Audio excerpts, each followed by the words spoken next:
What's up, ladies and gentlemen? My name is Sativ, and in this video we're going to cover everything you need to know about assassination rogues in 6.1. This video is done from a PvP perspective and includes helpful advice for all levels of PvP, from casual battlegrounds to serious arena. Let's start with why someone would want to play Assassination.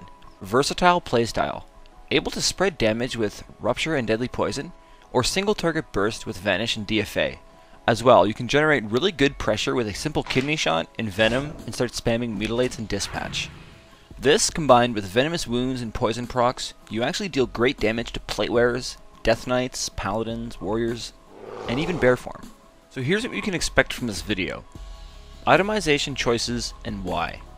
Glyphs and talent options, opening rotations and playstyle of an assassination rogue, effective team comps, and arena specific information. So first up on the list is itemization choices.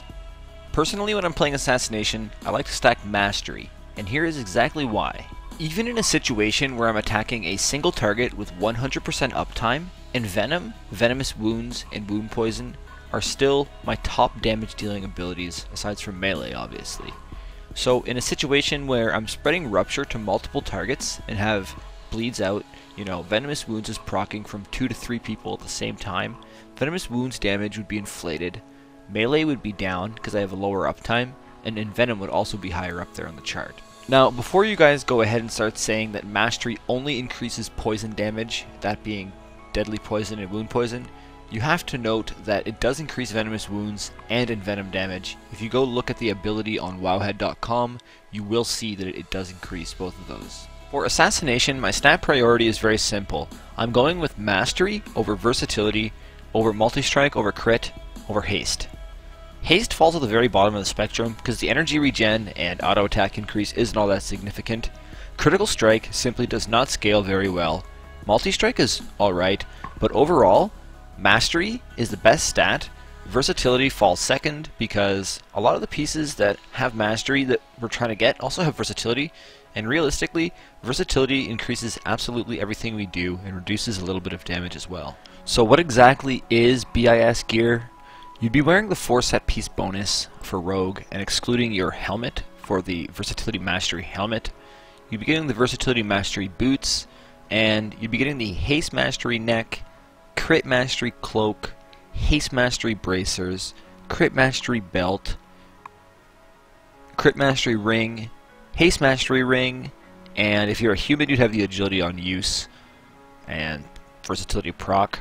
But if you're anything else, then just get yourself a PvP trinket. There's various options. I don't play anything but human, so I'm not sure.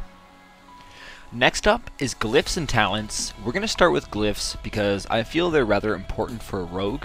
Many people take glyphs for credit, and I'm going to use this time to talk a little bit about them first. So I feel there are 2 different setups for glyphs. The first one would be tanky rogue, using recovery, disappearance, and feint.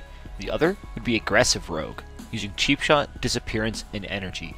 Now, depending on what bracket you're playing in or what comp you're facing, you're going to be using a different glyph spread. In 2v2 arena, I almost always find myself using disappearance, feint, and recovery. I try to be as tanky as possible because matches go on for a long time, and deeper in dampening, it's nice on my healer to have those defensive glyphs. In 3v3, sometimes I find myself using the aggressive setup because I need to have more aggressive openers and put out more pressure in the opener with that extra energy. Having the short cooldown on Vanish is something that I always used as Assassination because it synergizes very well with our set bonus. When it comes to talents, you're sort of restricted to taking Subterfuge majority of the time in serious arena, but in Battlegrounds, I do have a lot of fun using Night Stalker. You can get some big beefy Envenoms from Stealth using Night Stalker. Nerve Strike is something that I take most of the time, but Combat Readiness can save you a lot in Battlegrounds and in Arena too. If you predict a swap to you using Combat Readiness, you can almost save your life. Elusiveness is something that I take all the time. I never bother with Cheat Death or Leeching Poison. Shadow Step is something that I feel is very, very, very good against Druids. What you can do is make surprise Shadow Step kidneys to Druids, and if they're out of bear form, it's a devastating switch to them. As well, Burst of Speed is still very good. Don't think that the 3-second cooldown makes Burst of Speed useless, guys. It's still very good. Prey on the Weak and Internal Bleeding are something that you're going to bounce back and forth between depending on what comp you're playing. In solo play, I like to take Internal Bleeding, but if I'm playing a bursty comp, like Rogue Mage Druid or Thugcleave, I generally take Prey on the Weak. Mark for Death is something that is really nice because Assassination has a hard time generating combo points, so that extra free 5 combo points every minute is really useful compared to Anticipation. Now, Anticipation does have its role. I haven't had a chance to test it out very well, but in PvP, I just feel Mark for Death is significant. Now, Death from Above is something that is a solid talent now that they fixed it. Before, it would whiff a lot, and you would DFA and it would do nothing. But now DFA seems to be rather consistent, and I haven't had any problems with it. And it seems to be the bread and butter of my operation here. When I'm doing big bad Death from Aboves in Battlegrounds, I'm getting huge DFA crits, and I was doing Arena a couple days ago, and honestly, DFA is looking pretty spicy right now. Looking forward to using it more often. Let's talk a little bit now about a rogue's gameplay and openers, specifically Arena openers. What you're trying to do in the opener is secure cross CC, and a rogue can realistically get cross CC by himself. Rogue thing, I might get sapped. Oh my god, I need to get combat. Please game. I'm combat. He's kidding. Woo! Nice. Deep. I'm whipping through. You're careful. Let's go. Yes! Woo! Gratata! Peace, mom. Get dunked on by the Jin Barrick RMD Dream Team, baby! That's what I'm talking about. That's what I'm talking about, baby! Woo! As you guys seen with that opener right there, I literally didn't do a single thing. All I did was crowd control for my team. A lot of times, the #1 most important thing you can do is get cross CC in the opener, because it gives you control over the flow of the match. Though Assassination openers aren't always about getting cross CC. Sometimes you get presented with an opportunity where you can just gun your opponent down and completely destroy them. Assass, baby! So what we're going to do is talk about that burst opener that I just showed you there. It's a really structured basic opener that you can replicate easily. This is a very straightforward opener that incorporates Vanish and Vendetta. Basically what you do is you cheap shot your target, then you Rupture, pop your Vendetta, mark for death, death from above, vanish, cheap shot before the cheap shot fades, and spam your damage. Again, that's cheap shot, Rupture, Vendetta, marked for death, unused trinket, death from above, vanish, cheap shot, and venom. So, you've opened with your cooldowns and you did your big burst opener.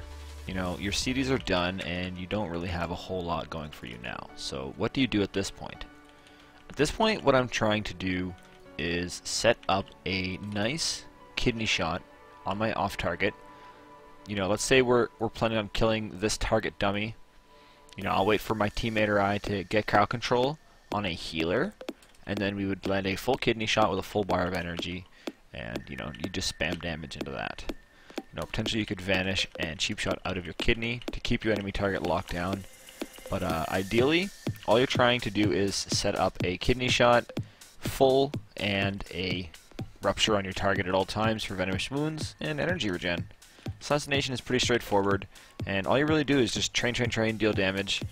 If you're playing a comp like Rogue Lock Druid or Rogue Boomkin, something like that, something that has like a little bit of spread pressure, it is beneficial to just run around and keep ruptures on multiple targets, because you do really good spread damage. So between having really good consistent damage with a kidney shot, venomous wounds, poison procs, and mutilates, and pretty good spread damage with venomous wounds and rupture on multiple targets, Assassination has a pretty unique playstyle that involves mostly just running around, landing full kidney shots, and converging on the target that you want to kill with your teammate.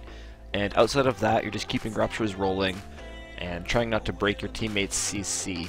Because as an Assassination rogue, you're kind of running around just trying to get ruptures on stuff, and your teammates are trying to crowd control things. So don't get carried away, don't break your CC of your teammates, and always be coordinating with your teammates, setting up that next burst opportunity, and trying to land that kill.